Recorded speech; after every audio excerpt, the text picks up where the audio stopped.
El sistema nervioso periférico es un conjunto de nervios y ganglios que controlan las funciones motoras y sensoriales. Transmite información desde el cerebro y la médula espinal a todo el organismo.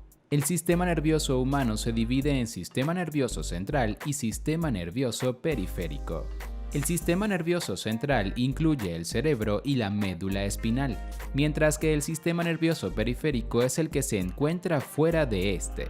De hecho, periférico en anatomía tiene un significado contrario a central.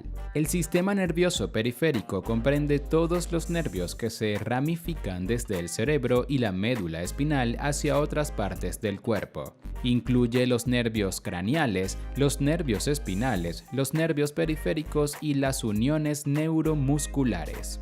Los nervios son cordones de sustancia blanca que se ramifican en axones o dendritas. Estas transmiten información sensorial y motora desde el cerebro hacia la periferia y en sentido inverso. Por otro lado, los ganglios están formados por grupos de neuronas y se encuentran fuera del encéfalo y de la médula espinal.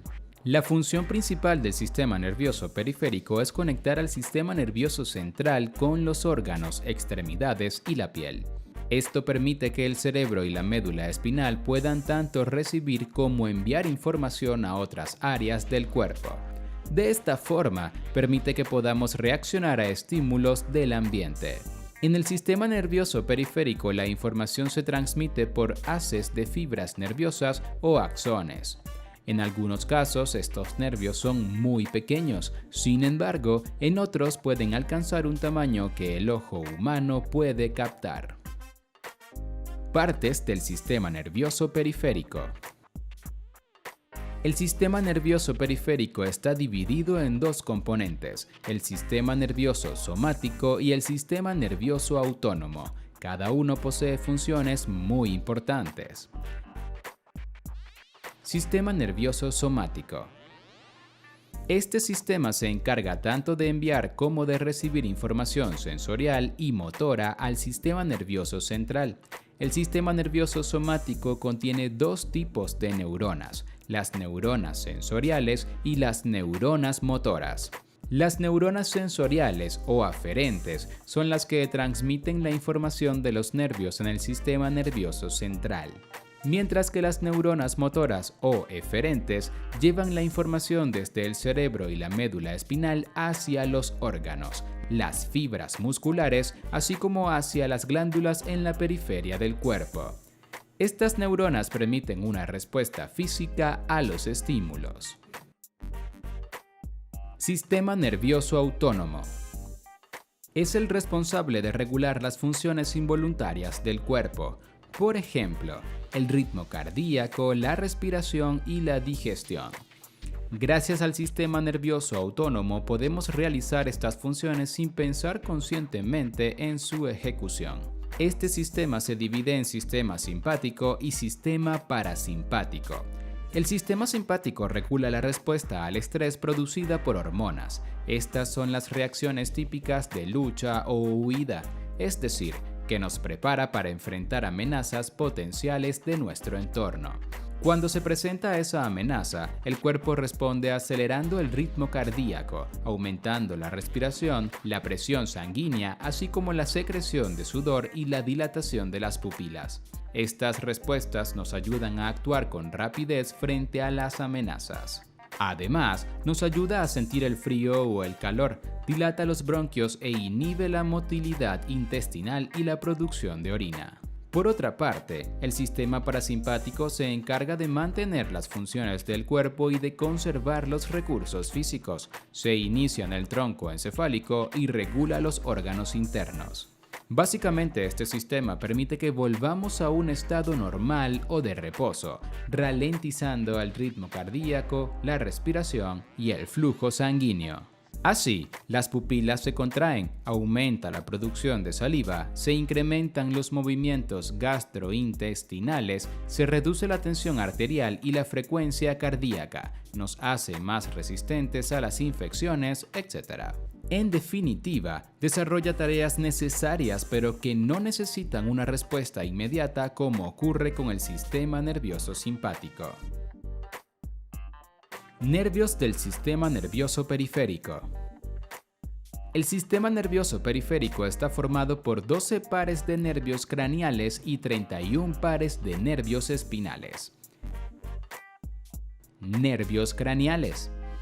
Se originan en el cerebro y forman parte de la cabeza y el cuello.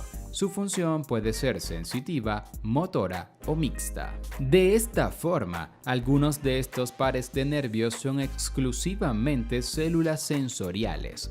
Por ejemplo, aquellas que detectan información del olfato y la visión. Otros pares de nervios son exclusivamente células motoras, como las existentes en los músculos oculares. También hay pares de nervios que tienen tanto las células sensoriales y motoras, por ejemplo, aquellos implicados en el gusto o en la deglución. A continuación se enumeran los nervios craneales y sus funciones. Primero, nervio olfatorio. Es un nervio sensorial que lleva los impulsos del olor al cerebro.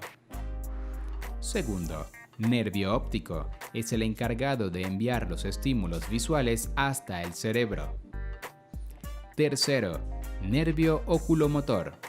Transmite información a los músculos oculares externos, lo que ayuda a dirigir la posición del globo ocular. También son los músculos constrictores del iris y de la musculatura ciliar. Cuarto, nervio troclear. Es un nervio motor que transporta los impulsos al músculo oblicuo mayor del ojo. Quinto, nervio trigémino. Es un nervio mixto que produce sensaciones generales de tacto, temperatura y dolor. Posee diferentes ramas. En la rama oftálmica se relaciona con la frente, el ojo y la cavidad nasal superior. En la rama maxilar se asocia con la sensación de la cavidad nasal inferior, la cara, los dientes superiores y la mucosa de la parte superior de la boca. Y en la rama mandibular se vincula con las superficies de las mandíbulas, los dientes inferiores y mucosa inferior de la boca, así como el gusto en la parte anterior de la lengua. El nervio trigémino en su función motora se relaciona con los músculos de las mandíbulas, el músculo digástrico, movimiento de la mandíbula. Sexto, nervio abducente. También es un nervio mixto, aunque principalmente motor. Lleva los impulsos al músculo recto externo del ojo. Séptimo, nervio facial. Es un nervio mixto y transporta las sensaciones gustativas de la lengua. También controla impulsos en varios músculos de la cara, como el lagrimal, submandibular y las glándulas sublinguales. Octavo, nervio vestíbulo coclear o auditivo. Es un nervio muy importante ya que se encarga de trasladar los impulsos auditivos al cerebro. Aunque también maneja las sensaciones de equilibrio, las células implicadas son las ciliadas del órgano Corti y las del aparato vestibular. Noveno, nervio glosofaríngeo. Es mixto y lleva la información de la piel del oído externo y de las membranas mucosas de la región faríngea, así como del oído medio y del tercio posterior. Décimo, nervio vago.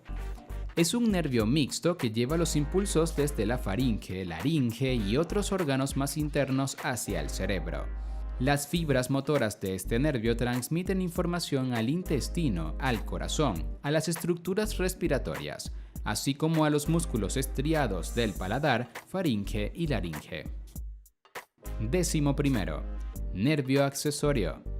Tiene una función motora. Se asocia con los músculos de las vísceras torácicas y abdominales, así como con los músculos de la espalda, esternocleidomastoideo y parte del trapecio. Décimo segundo, hipogloso. Es principalmente un nervio motor y transmite impulsos a los músculos de la lengua y de la garganta. Nervios espinales o raquídeos. Se ramifican desde la médula espinal hacia el resto del cuerpo. Como se mencionó anteriormente, existen 31 pares. Se distribuyen en 8 cervicales, cuello, 12 torácicos, pecho, 5 lumbares, parte baja de la espalda, 5 sacros, hueso sacro y un coccígeo, coxis. Cada nervio espinal se une a la médula a través de dos raíces, una raíz sensorial dorsal posterior y una raíz ventral anterior.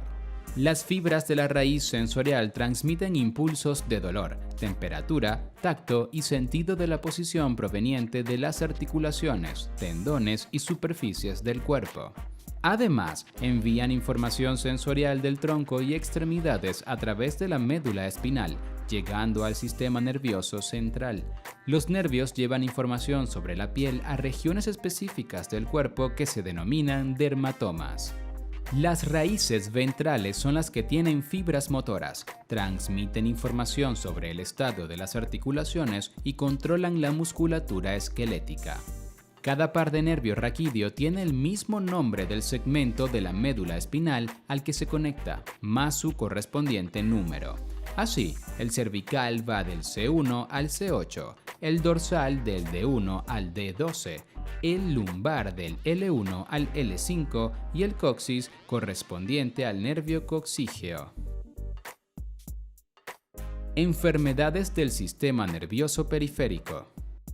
Los nervios periféricos son una extensa y complicada red que constituye un sistema muy frágil. Los nervios de este sistema pueden dañarse por presión, síndromes o problemas neurológicos. Hay personas que nacen con afectaciones de este tipo mientras que otras son adquiridas. En definitiva, existe una gran variedad de patologías que pueden afectar al sistema nervioso periférico. Algunas de ellas son: neuropatía. Suele ser consecuencia de otra condición y existen muchos tipos. Implica un daño en cualquier nervio o nervios del organismo. Los síntomas que provoca normalmente consisten en hormigueo y entumecimiento. Por ejemplo, un tipo es la neuropatía diabética. Al parecer, un alto contenido de azúcar en la sangre puede afectar a los nervios. Esto produce alta frecuencia cardíaca, mareos, debilidad muscular, cambios en la visión, dolor en las extremidades, pérdida de sensibilidad, entre otros. También pueden darse problemas en los nervios por consumir elevadas cantidades de alcohol, produciéndose la neuropatía alcohólica. Lesión del plexo braquial. El plexo braquial es un conjunto de nervios que envían información desde la columna hasta los hombros, brazos y manos. La mayoría de lesiones del plexo braquial se producen por un trauma. Este puede deberse a accidentes de tráfico, heridas, tumores, entre otros. También existe la denominada parálisis obstétrica del plexo braquial que ocurre en al menos el 1% de los nacimientos. Es común cuando hay dificultad para extraer el hombro del bebé en el momento de nacer. De esta forma se lesionan los nervios del plexo braquial. Esto da lugar a una pérdida de movimiento alrededor del hombro e incapacidad de flexionar el codo. Síndrome del túnel carpiano. Se trata de un trastorno caracterizado por una presión sobre los nervios de la mano. Esto produce que la palma de la mano, los dedos y el lado palmar pierdan sensibilidad. Generalmente se presentan en personas que usan ordenadores durante todo el día, así como carpinteros, trabajadores de líneas de montaje, músicos y mecánicos. Compresión del nervio cubital. El nervio cubital va del hombro a los dedos y es muy superficial. Al ejercer presión sobre él se puede causar un daño, lo que puede producir pérdida de sensibilidad. Se refleja comúnmente en hormigueo, ardor o entumecimiento. Síndrome de Guillain-Barré. En este trastorno el sistema inmunitario falla atacando erróneamente a parte del sistema nervioso periférico. De esta forma aparece inflamación en algunos nervios, dolor, hormigueo, pérdida de coordinación y debilidad muscular.